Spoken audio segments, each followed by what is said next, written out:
యవన వయసులో ఉన్నప్పుడు రాజుగా చేశాడు.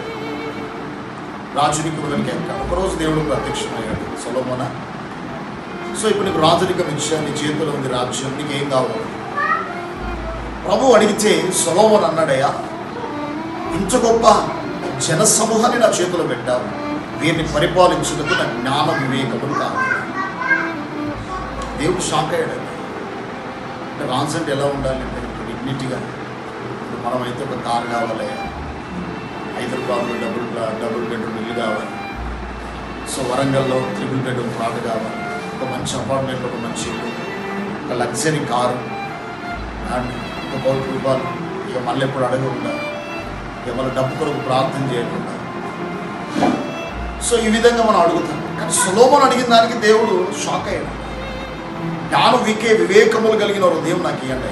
దేవుడు అన్నాడు, సొలొమోన, ఏదో డబ్బు, సంపాదన, ఒక మంచి ఇల్లు, ఒక మంచి కారు ఇది అడుగుతాం అనుకున్నా, కానీ నువ్వు జ్ఞానం వివేకం అడగవచ్చు. నిజంగా నువ్వు అడిగిన దానికి నేనే ఆశ్చర్యపోతున్నాను. నువ్వు అడగకపోయిన ఐశ్వర్యమును ఘనత నీకు ఇస్తానయ్యా. అందుకే నేను అంటాను, అందుకే సొలొమోను అంటే జ్ఞానం ఉంటే ఏదైనా చేయగలరు. జ్ఞానం కావాలి అంటే జ్ఞానమే దేవుడు అవ్వదు, దేవుడిచ్చే జ్ఞానం మనకు కావాలి. మన ఇంట్లో ఏది కావాలన్నా ఒక ఇల్లు జ్ఞానంతో కట్టబడుతుంది. ఏదైనా ఒక సంఘమైన, ఒక ఇల్లు అయినా దేవుడు కొనుక్కుంటారు. దేవుడు ఇచ్చిన జ్ఞానం ద్వారా దాన్ని కట్టుకోవాలి. కాబట్టి జ్ఞానం వలన ఇల్లు కట్టుబడు. సొలొమోనుకి ఇచ్చిన భూరాజులందరిలోకెల్లా సొలొమోనుకు మించిన జ్ఞానం ఎవరికి లేదు. అటువంటి జ్ఞాన వివేకములను దేవుడు మీ అందరికీ అనుగ్రహించుగా.